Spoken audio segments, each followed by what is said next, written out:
ऐसा मानते हैं जिसके कारण हम कर्म करते हैं, जिस कारण वृत्तियों में हम घूमे रहते हैं। तो जिन वृत्तियों में हमारा निरंतर अर्थात चिंतन रहता है, अर्थात देखते हैं इसमें क्या रखा है कि उरुषु बहुषु चक्षु विज्ञानम प्रकाशनम या यसे कर्म कर्तारम जीवम माम, बहुत विज्ञान वाली मुझको कर्म की वृत्तियां, अर्थात विज्ञान वाली है बहुत में कर्म की वृत्तियां, अर्थात जब वह प्राप्त होती हैं तो कर्म का फल भी हमें मिलेगा ही। उनके कारण तो हम करते हैं जिनको हम बड़ा मानते हैं। तो अब आगे देखते हैं, जैसे गव्यूति ही एक बार निश्चय होना कि ये कर्म मुझ पर कैसे प्रभाव करेगा, ये देखने की हमें इच्छा होने लगी। तो वास्तविक में हम जानने लगे, जानने की हमें प्रथम लक्षण आ गया। तो उसमें कहा गया कि गवाम यूतया स्थानानि, अर्थात एक तो होता है स्थान, स्थानी, स्थानानि अर्थात मेरे लिए आएगी।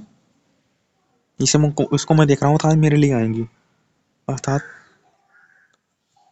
कर्म वृत्ति भी अस्था, कर्म दैत्यार्थ जो मेरे पास है। देखो, छूटने की चिंता इतनी नहीं होती, हमें तो पाने की इच्छा होती है। बाद में ये पा सकता हूँ, अर्थात मतलब छूटने की इच्छा तो इतनी होती नहीं है। वो तो पता है छूट सकता है, पर पा सकता हूँ, पा सकता हूँ। पाने की इच्छा अधिक प्रबल होती है, इसलिए लगे रहते हैं व्यक्ति। तो पाने की इच्छा प्रबल है, अर्थात पता है कि हाँ वृत्तियाँ चल रही हैं, कुछ पाने के लिए है, कुछ पाने के लिए, मतलब अर्थात मैं इनमें जा रहा हूँ। अर्थात वो क्या काम पाने के लिए, अपने कर्म पाने के लिए, कर्म का फल पाने के लिए है। मैं वृत्तियाँ किस लिए है, वृत्ति के अनुसार चल रहा हूँ मैं, वृत्ति मतलब मैं कुछ कर रहा हूँ। अगर मैं वृत्ति ही प्रबल वृत्ति आ रही है और मैं प्रभावित होकर के कुछ जा रहा हूँ, पाने के लिए प्रबल हूँ, तो मतलब मैं कुछ कर रहा हूँ, मेरे को पाने की इच्छा ही प्रबल कुछ करना होता है। अगर पाने की इच्छा प्रबल जितनी हुई उतना ही मतलब कुछ करना होता है, किसी के लिए हम कर रहे हैं तभी तो है। तो यही है कि जितनी प्रबल इच्छा बनाएंगे तो मतलब कर्म कर रहे हैं हम, एक तरह से कर्म आएगा। वो आगे फिर देखते हैं आगे कि हम बढ़ती होती है हमारी, तो फिर प्राप्तव्य होता है, तो कर्म तो प्राप्त होगा ही। अर्थात वैसे सब कर्ताओं को अपने अपने किए हुए कर्म प्राप्त होते ही हैं, ऐसा जानना योग्य है। जैसे अपने स्थानों को जाने की इच्छा करती हुई गौ आदि पशु समान मेरी कर्म की वृत्तियां बहुत विज्ञान वाले मुझको अच्छे प्रकार होती है। मतलब जहाँ पर जाती है गायें, जैसे कि चारे के पास वृत्तियां जागती रहती हैं, चारे के पास तुरंत चली जाती है, चारा देख लेती है, ये नहीं कि इधर उधर से भ्रमित होकर के देखती हो, नहीं, तुरंत देख लेती है। अर्थात तुरंत इच्छा होती है, तुरंत कैसे जाना है, कितनी प्रबल इच्छा है। और प्रबल इच्छा के बाद कि मतलब मेरे लिए स्थान आनी, ये मुझे मिलना चाह रहा है, मैं इसमें तुरंत ध्यान दे रहा हूँ, अर्थात कुछ कर्म कर रहा हूँ। अर्थात मेरी वृत्तियाँ मुझे में कहीं ले जा रही है, अर्थात मैं कुछ पाना चाह रहा हूँ। तो वही हमारा कर्म को जानने की इच्छा है, वही कर्म हमारा पाने के योग्य हुआ। अर्थात जो हमारे पास है उसी में अगर रमण रहोगे तो वही हमारा मिलने का योग्य होगा। वही हमारा कर्म है, जिसमें हम रमण रहते हैं उसमें ही रमण रहो, तो वही हमारा कर्म बनता है। उसी में ही रमण रहना जो आपके पास है वही आपका कर्म बन जाता है। रमण से फिर आप उसमें लगे रहते हैं, अर्थात लगे रहना कर्म। जैसे कि उसमें ही लगी रहती है, अर्थात जाएगी तो कर्म, गौ अपने चारे के लिए जाएगी इधर उधर, तो छोड़ती भी अगर तो मेन मंतव्य कर्म रहता है कि अर्थात लक्ष्य वही, अर्थात जो आपके पास है उसी की पाने की इच्छा प्रबल, कि मुझे प्राप्त हो जाए। अर्थात अब इसका भावार्थ देखते हैं। मनुष्य को ऐसा जानना चाहिए कि जैसे गौ आदि पशु अपने वेग के अनुसार दौड़ते हुए चाहे स्थान को पहुंच कर थक जाती है, वैसे मनुष्य अपनी बुद्धि बल के अनुसार वायु और सूर्य आदि प्रकार पदार्थों के गुणों को जानकर थक जाते हैं।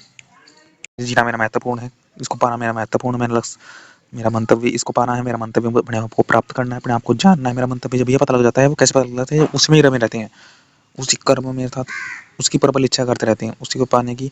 तो फिर वो पाना, जानना, ये पाना अति महत्वपूर्ण है, अति आवश्यक है, ये हम समझ जाते हैं कि प्रबल इच्छा हम बताती है कि पाना अति आवश्यक है, गंतव्य हमारा है, अपने को जानना अति आवश्यक है।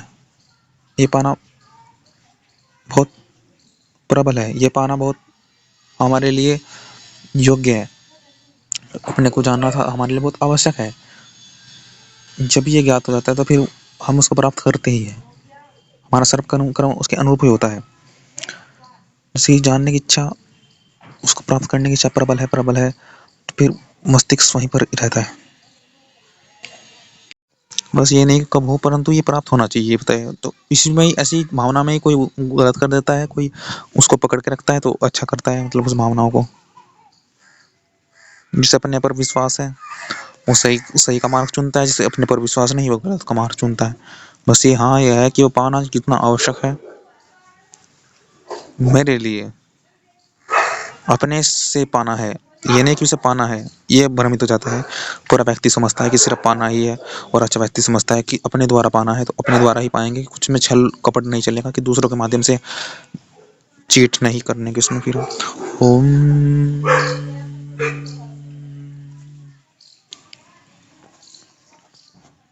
एक इसमें ये भी है कि थक जाते हैं था, तो हमारा एक बार लक्ष्य पता चल गया अपना, तो फिर हम रुक जाते हैं ताकि हाँ ये मिल गया, उसके चिंतन में ही हम चिंतन निरंतर मिलता रहता है ना, सुख निरंतर मिलता रहता है जैसे कि मोक्ष में, तो फिर उसमें ही रहते हैं, उसमें शांत रहते हैं, साता शांत पहुंच गए वहां पर, फिर कोई क्रिया इतनी नहीं रहती, वो निश्चित हो जाते हैं, निश्चित हो जाते हैं, शांत सुख मिलता है निश्चित का, जो चाहते थे मिलना, लक्ष्य में प्राप्त हो गए, लक्ष्य में चले गए, तो फिर वही व्यक्ति सच्चा होता है, उस वही सही मार्ग से गमन करता है, थक जाता है। वैसे गुणों को जानकर किसी मनुष्य शरीर का वेग ऐसा नहीं होता कि जिसका अंत ना हो सके, अंत है भाई, मोक्ष में जाओगे आप ना सुख पाओगे, मतलब इच्छा का अंत होगा, और इच्छा का अंत होगा तो फिर जो है हमारे पास उसका सुख अनुभव करेंगे ईश्वर के माध्यम से, जैसे कि आकाश का कोई पार नहीं कर सकता पंछी उड़ते हुए भी, तो इसलिए अंत है, ये थोड़ा है कि आप जैसे कि अनुसार आकाश को जाते हमारा अंत नहीं है, जितना जा सकते हैं उतना जाएंगे, जितना जानना चाहेंगे जान सकते हैं, जान लेंगे, और फिर आनंदित होंगे, ये थोड़ा है कि हम पार ही जाएंगे, कि नहीं मिल रहा फिर भी हम प्रयास करते रहेंगे, कुछ मिलेगा ही नहीं, मिलेगा ना अंत, जब तक पूरा जानेंगे नहीं, जब तक योग्य नहीं, ऐसे थोड़ा ही है, नहीं मिल रहा तो नहीं मिल रहा तो उसे पाते जाएं, ऐसा नहीं होता, नहीं मिल रहा मतलब जितना मिलना था उतना मिल गया, पाते जितनी सामर्थ्य है उसका अंत है, ये नहीं कि हम आकाश को पार ही कर जाएंगे तो ईश्वर है, मतलब जितना हमारा जानना है उतना जान लेंगे, वही अंत है हमारा, तब हम हमारी इच्छा का अंत है, हम थक जाते हैं उसमें शांत हैं, उस आनंद है। ओम।